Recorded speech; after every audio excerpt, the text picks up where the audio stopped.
Sholat, tapi pikiran melayang. Begini jawaban Rasulullah yang menggetarkan hati.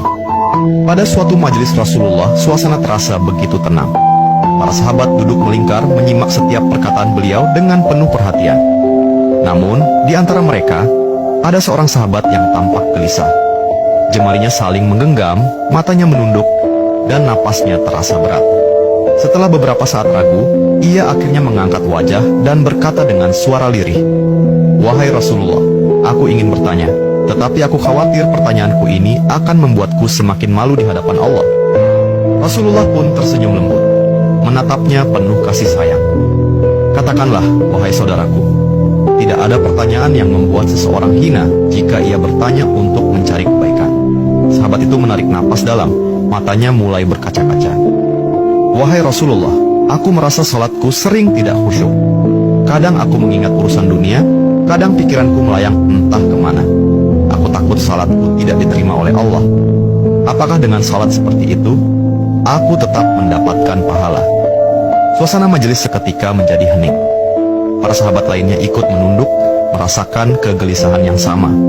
Mereka tahu betapa beratnya pertanyaan itu. Namun, yang terjadi setelahnya benar-benar di luar dugaan. Rasulullah tidak langsung menjawab. Beliau menatap sahabat itu dengan penuh kelembutan. Lalu tiba-tiba air mata mulai membasahi pipi beliau. Para sahabat terkejut. Mereka jarang melihat Rasulullah menangis dalam situasi seperti ini.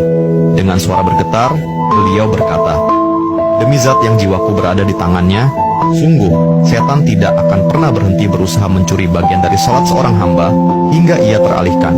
Tetapi ketahuilah, Allah tetap melihat usahamu." Rasulullah menarik napas dalam, lalu melanjutkan, "Wahai saudaraku, jika engkau meninggalkan salat hanya karena takut tidak khusyuk, maka setan akan menang. Tetapi jika engkau tetap berusaha salat meski pikiranmu teralihkan, ketahuilah bahwa setiap kali engkau berusaha kembali kepada Allah dalam salatmu, saat itulah Allah menyambutmu." Mendengar itu, sahabat tersebut tak mampu menahan tangis. Begitu pula para sahabat lainnya.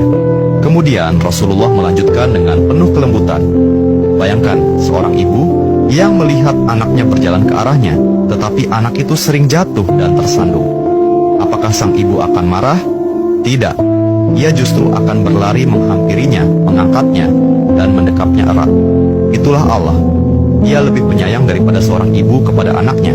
Selama engkau terus kembali, Allah akan selalu menerimamu." Air mata mengalir di pipi sahabat itu. Kata-kata Rasulullah begitu menusuk hatinya. Sejak hari itu, ia tidak lagi putus asa dalam sholatnya. Ia tetap berusaha khusyuk, dan setiap kali pikirannya melayang, ia mengingat nasihat Rasulullah.